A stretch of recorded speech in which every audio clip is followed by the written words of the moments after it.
गोदावरी का सुंदर तट हो, सुरम्य प्रदेश हो, शीतल मंद सुगंध पवन बह रही हो, और एक अतीव सुंदरी स्त्री एक अत्यंत सुंदर युवक के साथ एकांत में बैठ करके हास परिहास कर रहे हो दोनों, तो अंत में है कस्यनु चलते मनः, ऐसा कौन संसार में है जिसका मन चलायमान न हो। तो इंद्र की तोते के रूप में बात सुन के जानकी जी तो कुछ नहीं बोली, मुस्कुराई। लक्ष्मण जी समझ गए कि ये तोता कोई सामान्य तोता नहीं है, ये मिट्टू मियाँ बन के कौन आए हैं वो पहचान गए। लक्ष्मण जी ने कहा, पिता दशरथ हो यस्य, जिसका पिता दशरथ हो और जिसकी माता परम पतिव्रता सुमित्रा हो और भ्राता वही रामचंद्र हो, जिसका रामचंद्र भाई हो, तस्य नो चलते मन। पिता दशरथ जैसा धर्मनिष्ठ सदाचारी पिता हो, सुमित्रा जैसी पतिव्रता माता हो और राम जी के जैसा बड़ा भैया हो, उसका मन किसी अवस्था में चलायमान नहीं हो सकता। अभिज्ञान शाकुंतलम में महाकवि कालिदास ने जो बात लिखी है वो बड़ी अद्भुत है। अभिज्ञान शाकुंतलम में महाकवि कालिदास ने लिखा है कि जब महर्षि कर्ण के आश्रम में राजर्षि दुष्यंत ने प्रवेश किया और उन्होंने वहां शकुंतला को देखा। शकुंतला क्या कहना, शकुंतला तो शकुंतला थी। विश्वामित्र जी के अमोघ तेज से उसका जन्म हुआ था और उसकी जन्मदात्री मानवी नहीं थी, स्वर्ग की श्रेष्ठतम अप्सरा मेनका उसकी जन्मदात्री माता थी।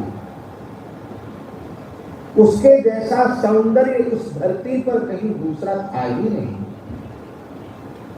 खिले हुए नील कमल की सुगंध उसके शरीर से निरंतर झलती रहती थी।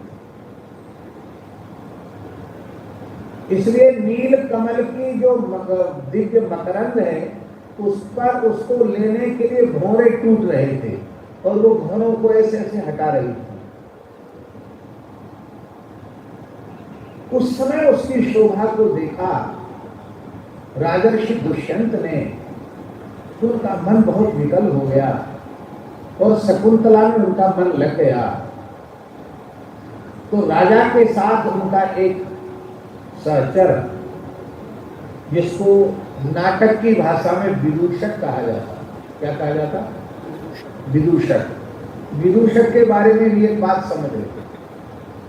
विदूषक माने होता है एक ऐसा पात्र जो हंसाने की जिसकी सेवा है।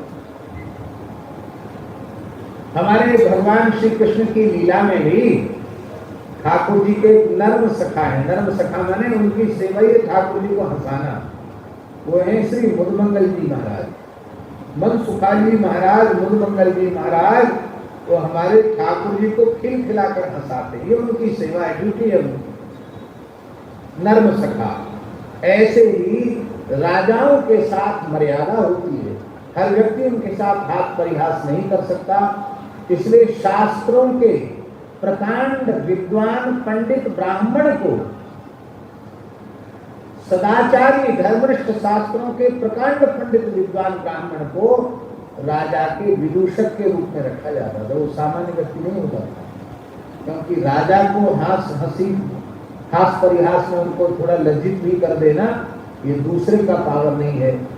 तो ये ब्राह्मण है, विद्वान है, श्रेष्ठ है, तो राजा उनको भी हल्का फुल्का रहना चाहिए। इसलिए वो राजा के दिमाग पर ज्यादा भार ना आवे, उनको हंसा करके थोड़ा प्रसन्न रखता था, स्वस्थ रखता था। तो राजा अपने मन की कोई बात विदूषक से छिपाता नहीं, और विदूषक उसको धर्म के विरुद्ध कोई बात देखता तो विदूषक तत्काल उसको टोकता, ये उसकी ड्यूटी है। तो विदूषक ने भाप लिया, बोले राजन आप एक महान ब्रह्मर्षि, तो तुमको पूरे का अवसर आता है तो मनुष्यों का अंतःकरण ही उनकी वृत्ति के संबंध में प्रमाण होता है।